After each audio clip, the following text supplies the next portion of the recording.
Gold rate రోజు రోజుకు పెరుగుతుంది. ఇప్పుడే కొనాలా లేక తగ్గే వరకు వెయిట్ చేయాలా? Marriages, inflation, middle East tensions ఇవన్నీ గోల్డ్ ప్రైజ్ని రోలర్ కోస్టర్లా మార్చేస్తున్నాయి. ప్రస్తుతం ఇండియాలో గోల్డ్ ప్రైజెస్ రికార్డ్ హైస్ దగ్గరే ఉన్నాయి. కానీ రీసెంట్ డేస్లో స్లైట్గా కరెక్షన్స్ కూడా కనిపిస్తున్నాయి. రీజన్స్ చూస్తే డాలర్ స్ట్రెంత్ కావడం, రూపాయి వీక్ కావడం, యుఎస్ ఫెడ్ డిసిషన్లో మార్పులు, ఆయిల్ ప్రైజెస్ పెరగడం, Iran and Middle East tensions, inflation fears. సింపుల్గా చెప్పాలి అంటే పానిక్ టైంలో ఫుల్ అమౌంట్ గోల్డ్పై ఇన్వెస్ట్ చేయడం రిస్కీ.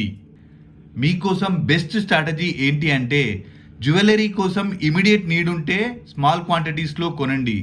ఇన్వెస్ట్మెంట్ కోసం ఎస్ఐపి స్టైల్లో డిజిటల్ గోల్డ్ లేదా గోల్డ్ ఈటీఎఫ్ను కన్సిడర్ చేయండి. Gold ETF sovereign gold bonds better than jewellery wastage.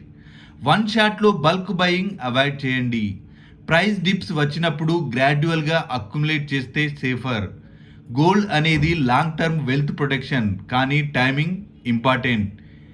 ఎమోషన్తో కాదు, స్ట్రాటజీతో కొనండి. మీ ఒపీనియన్ ఏంటి? ఇప్పుడే గోల్డ్ కొనేస్తారా లేక వెయిట్ చేస్తారా? కామెంట్ చేయండి.